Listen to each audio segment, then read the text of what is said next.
Разговарам со председателот на регулаторната комисија за енергетика Марко Бислимовски. Господин Бислимовски, добро вечер. Добре дојдовте во дневникот на Сител. Добро вечер, ви благодарам за поканата да учествувам во дневникот на ТВ Сител. Главна актуелна тема изминатите денови е состојбата во Украина. Вие сте председател на регулаторната комисија за енергетика, меѓутоа сте и председател на бордот на регулатори. Како вие, како стручна јавност, ги следите случувањата во Украина? Значи, во делот на тоа што се случува во Украина, пред се Украина е и се случува една агресија од страна на Русија, но тоа е тоа. Ние како регулаторна комисија за енергетика анализираме тоа што се случува на пазарот пред се на природниот газ и исто така на пазарот на нафтата, бидејќи на тоа во изминативе неколку дена имаше најголемо влијание. Ние секојдневно ги следиме сите берзи кои што се во Европа, исто така и за природниот газ, и за електричната енергија, како и за нафтата. И денот кога започна агресијата врз Украина, веднаш имаше промени, јасно дека ќе има рефлексија од сето она што се случува. Првиот ден нафтата отиде над $100, меѓутоа има некои позитивни информации денеска. По завршувањето на вчерашниот ден дека состојбата е вратена во една подобра состојба. Какви се вашите очекувања? Што ќе се случува во идниот период? Значи, во изминативе неколку месеца и изминатиот период воопшто, сите берзи за сите енергенти се покажаа мощно осетливи и на корона кризата, особено сега на оваа криза која што се однесува помеѓу Украина и Русија. Така да осетливи се берзите.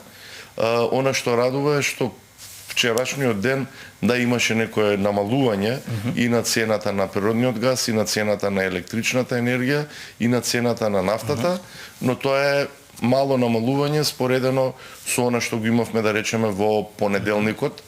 Значи, споредено тоа што се случувало во понеделникот на берзите за сите енергенти, сега имаме имавме нагло зголемување од 70 на 80%, сега имаме споредено со понеделникот зголемувањето е некаде 30%. Така да берзите се осетливи. Она што го знаеме во вие изминати денови е дека Русија го зголемила транспортот на природен газ преку Украина, но битно е и треба да се знае дека во Македонија природниот газ не доаѓа преку Украина, тоа доаѓа преку турски тек, така да во тој дел, да бидам искрен, јас не очекувам дека Русија би направила потек со кој што би ја спречила испораката на природниот газ. Можно е да има од страна на европските земји да се навлегува во некои сценарија да се прекине испорака, но не верувам дека ќе дојде до такво сценарио, така да очекувам да пред се да ги обезбедиме природниот газ да доаѓа во државата, бидејќи се уште сме во тек на грејна сезона, а во однос на цените очекувам да има некое ниво како што е сега овие неколку дена, да, значително е поскапо тоа што беше во текот на месец февруари, но знаете како велат, најскапа енергија е онаа енергија кога ја немате. Се што може да се направи, ќе се направи. Тој природен газ да дојде кај нас без разлика на цената, имаме субвенции од државата, така да одржиме една стабилна ситуација пред се во снабдувањето со природниот газ. Има ли Македонија можност за алтернативи со оглед на тоа дека гледаме дека постојано се наметнуваат санкции кон Русија? Во моментов Русија вели дека не стравува од санкциите, но дали зголемувањето на тој притисок може да ја натера Русија и таа да направи некои контрамерки кои што би значеле намалување на таа испорака на газ кон остатокот од светот? Значи, согласно регулативата која што постои кај нас, која што има донесено и регулаторната комисија за енергетика, подзаконска регулатива и законската регулатива, сите потрошувачи кои што користат природен газ се обврзани да имаат, да си обезбедат резерви на алтернативно гориво. Исто така и најголемиот производител на топлинска енергија во градот Скопје, топланите, се обврзани да си имаат обезбедено резерви на алтернативно гориво за производство на топлинска енергија со максимален капацитет во период од 15 дена. Тоа алтернативно гориво е мазутот, Да, и мазутот е скап, но тоа е механизам кој што овозможува да немаме прекин во испораката на енергијата, значи потрошувачите мора да си обезбедат енергија. Инаку уште еднаш сакам да потенцирам, ја не верувам дека ќе дојдеме во некои такви сценарија кога ќе има прекини на испорака, тоа ќе биде исклучително лошо пред се за економиите не само во Македонија, туку во цела Европа. И тоа ќе се одрази негативно бидејќи ќе немаме енерген за работа на компаниите на секаде во Европа, но се следи ситуацијата и ќе превземаме секоја институција соодветно мерки во рамките на своите надлежности. Да, велите дека компаниите треба да имаат алтернатива, меѓутоа државата во моментов се наоѓа во кризна состојба во поглед на енергетската криза, меѓутоа и на кризата за снабдување со топлинска енергија. Државните компании го превзема управувањето со БЕК. Дали тоа значи доколку расте цената на гасот, државата е таа која што ќе треба да ги покрие тие дополнителни трошоци? Значи, во јануари Регулаторната комисија за енергетика донесе нова одлука за цената на топлинската енергија, од кога електрани на Северна Македонија го превзема управувањето со БЕК производство и согласно тие наши одлуки, горе-доле цената на природниот газ е во рамките на тоа што е предвидено во нашите одлуки. Ќе внимаваме и следиме што се случува во наредниот период, и доколку има било какво поскапување, владата кажа дека секоја разлика на поскапувањето од декември, како што бидејќи во декември донесовме одлука, ќе го покрие владата преку директни субвенции кај потрошувачите. Така да во тој дел владата во однос на снабдувањето со топлинска енергија и цената за топлинска енергија ќе одржи една стабилна ситуација и во наредниот период.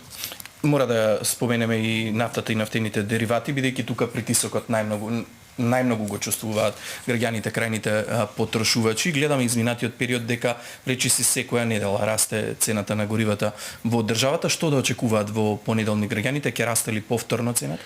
Па минатата недела беше исклучително лоша, бидејќи имавме во средата и во четвртокот драстичен раст на цената на дериватите, а тргувањата од тие котации што ги имаме во петокот имаше одредено намалување, значи се очекува зголемување на цената на нафтените деривати во понеделник, колку ќе биде и сега ги чекаме последните анализи кои што се од последните котации, но факт е дека кога збориме за нафтата и нафтените деривати, реално ние немаме нафта и сето тоа што се случува на берзите едноставно се имплементира во нашите одлуки. Јас знам дека поскапувањето на нафтата и нафтените деривати сериозно влие и кај самите граѓани, но она што сакам да го кажам е дека нивото на акцизи, кои што се особено за дизелот, кој што има најголема потрошувачка во државата, некаде преку 80%, се најниски споредени со најголемиот дел земји од Европската унија.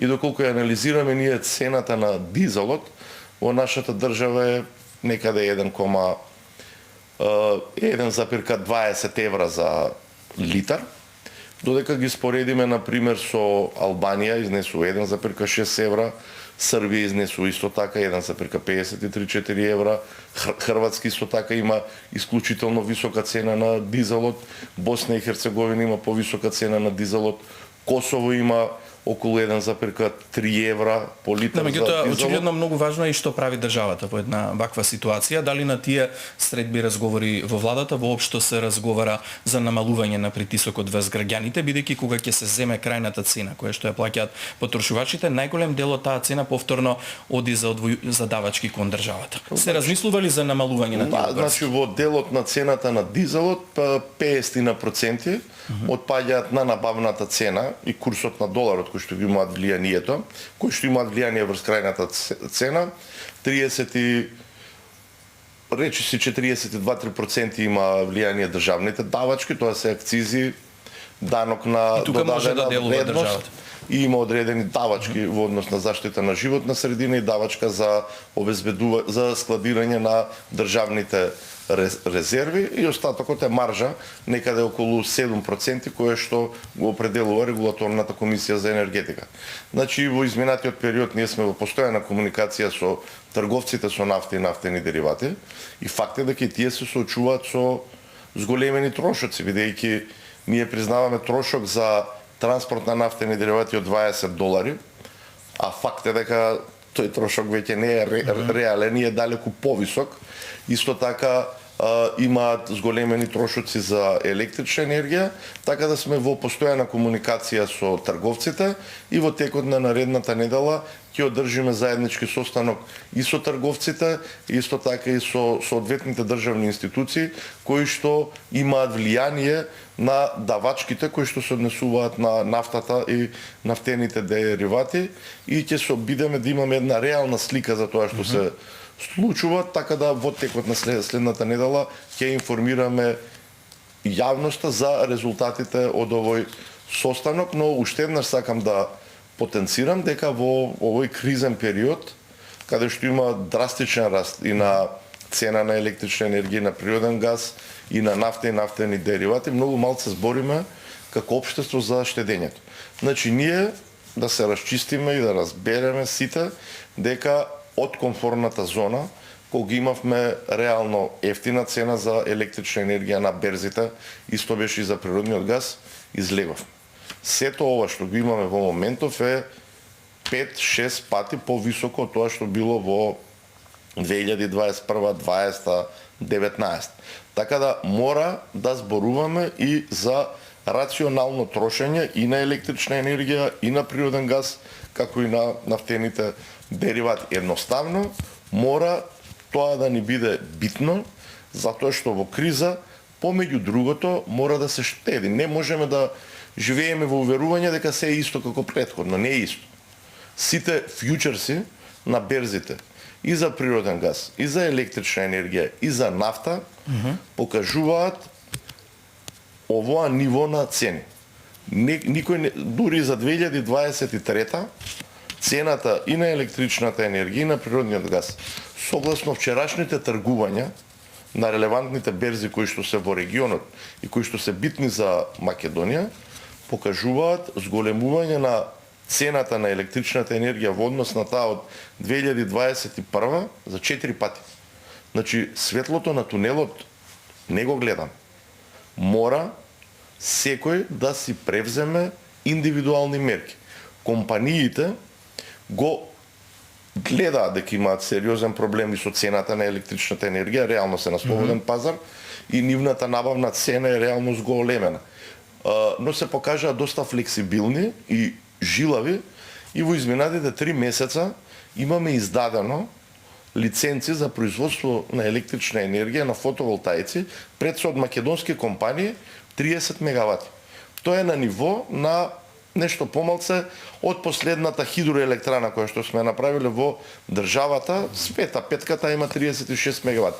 Значи компаниите знаат дека има проблем и веќе си превземаат мерки и инвестираат во изградба на фотоволтаични електрани кои што ги користат пред се за производство на електрична енергија кои што ги задоволувала веројатно кај електричната енергија и ќе може нешто да се промени, меѓутоа кај нафтата и нафтените деривати проблемот ќе биде посериозен со оглед на тоа што превозниците најчесто ја користат нафтата, а цената на нафтата пак влијае на сите на цената на крајните производи кои што ја доставуваат. Во интерес на времето, само за крај, господин Буслимовски, ќе ве прашам, годината ја почнавме со зголемени цени на месечните сметки и на парното и на струјата. Слушаме различни коментари во јавноста дека не очекува ново поскапување на средината од годината. Какви се вашите планови, какви се размислувањата ако продолжи ваквиот тек на настаните? Во овој момент анализираме тоа што сме донеле како одлуки за оваа година, дали ги отсликува трошоците на компаниите.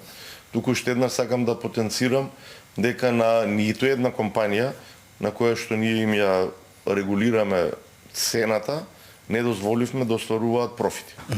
Исто така тоа го направивме и за бек снабдување и тамо ги трнавме профитите тие нема да бидат трнати. За секогаш кој ќе се намалат цените, апсолутно ќе им се вратат на компаниите и од тие причини анализираме нашата одлука што значи сега во пракса, така да во текот на, да речеме, кон крајот на месец април ќе имаме поточни податоци, поточни детали, дали компаниите ја издржуваат оваа криза, имајќи во предвид нашата одлука. Она што радува како факт е дека ЕСМ како државна компанија превзема обврска за губите на електрична енергија, кои што се технички мора да ги има, на електродистрибуција од март да ги обезбедува по цена која што ја определила регулаторната комисија за енергетика, и таа цена е далеку пониска од таа што е во моментов реално на берзите. Истото ќе се случи и за МЕПСО, така да ќе ја следиме будно ситуацијата. Ја верувам дека и владата ќе биде тука, дека во вакви екстремни ситуации, како и досега што помагаше со субвенции директно кон ЕСМ, па понатака ЕСМ кон другите компании им обезбедуваше ликвидност или електрична енергија, и во наредниот период ќе треба да се има заедничка соработка на сите институции. Да, ќе следиме сите состојбата. Ви благодарам многу за гостувањето во тема на денот.